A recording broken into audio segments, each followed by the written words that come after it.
Hello viewers, আসসালামু আলাইকুম। আমি তানভিন। আজকে আমি এসেছি একটা রান্নার ব্লগ শেয়ার করতে। তো আমি আজকে দেখাবো কিভাবে বড় পটে বেশি মাংস রান্না করতে হয়।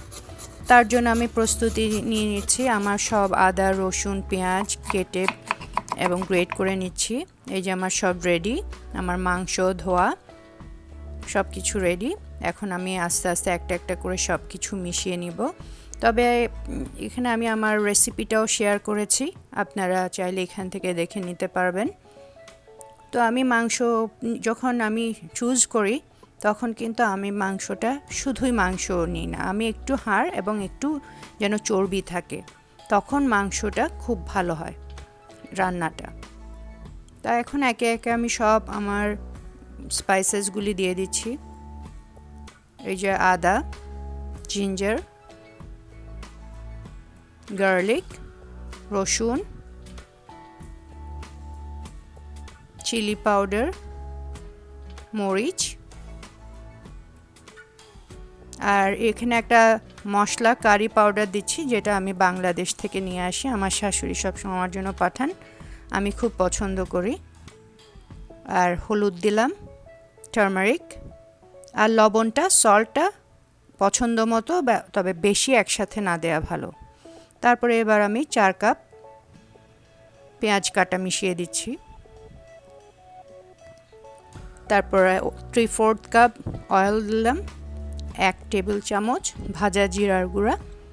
এটা আসলে মাংসের সুগন্ধিটা বাড়ায়, খুব বেশি না দেয়া ভালো, তখন মাংসটা বেশি একটু অন্যরকম হয়ে যায়। এবার ভালোভাবে মাংসটা মিশিয়ে নিতে হবে, সব মশলাগুলি দিয়ে উপর নিচ করে প্রত্যেকটা মাংসের সাথে ভালোভাবে মিশিয়ে তারপর ফুল ফ্লেমে চুলার উপরে দিতে হবে।